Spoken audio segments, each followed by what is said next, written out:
lilinawin ko lang po ulit, no? Ah, hindi namin kailangan ng kumbaga publicity o what, nangyari yan, wala kang kinalaman doon. Yung mga nagre-reaction dito ngayon, na napakarami pong nagre-reaction, ay hindi po namin saklaw yun ha.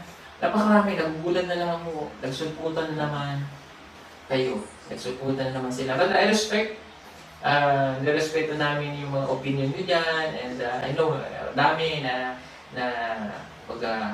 ngayon lang namin napanood, tapos meron ulit. Iba, 3 beses mag-upload sa isang araw, hindi ka nagulat. Kasi posibleng hindi namin mapanood kasi pag nag-browse ka, dahil hot topic yung pangalan ko eh.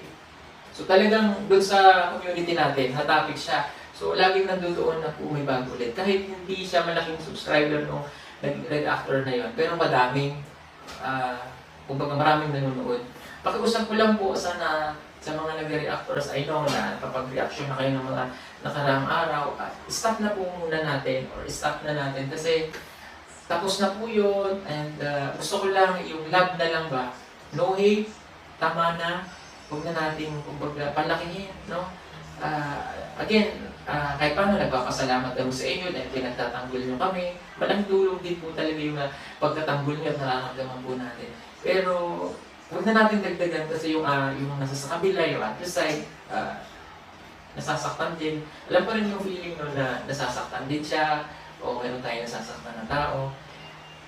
Para matapos lang po at huwag na natin masyadong kumbaga tapos na po talaga ito. Ano? And sa amin naman, wala na akong nararamdamang galit. Wala akong nararamdamang galit.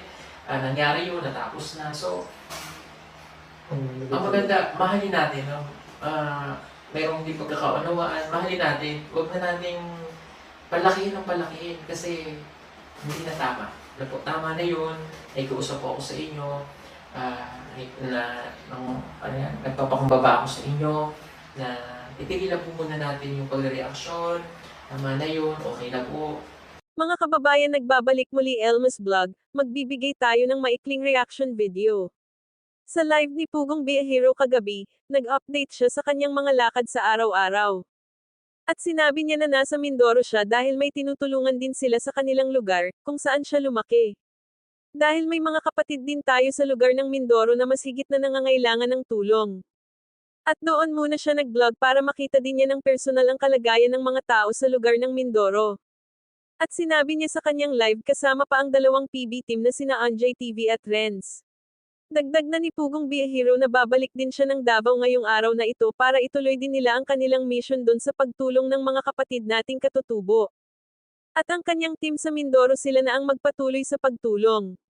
At may pakiusap din si Pugong Biyahero, na itigil na ang pag-reaction tungkol sa package ni Ma'am Beth, dahil yun ay naayos na nila at tapos na. Ang pairalan na lang ay love lang, dagdag ni Sir Paul sa kanyang live kagabi. Kaya sa mga nag-reaction, tama na po, respeto po natin ang pakiusap ni Pugong Biyahero. Aanhin mo ang kikitain kung nakasakit ka na at sobra na rin ang mga sinasabi sa kapwa. Wala pong perpekto kaya itigil na at tama na, ang pakiusap ni Pugong Biyahero sa mga nag-reactions. Wala nang hate, love lang, mapanood ang full video sa YouTube channel ni Pugong Biyahero, suportahan natin siya, and please don't skip ads.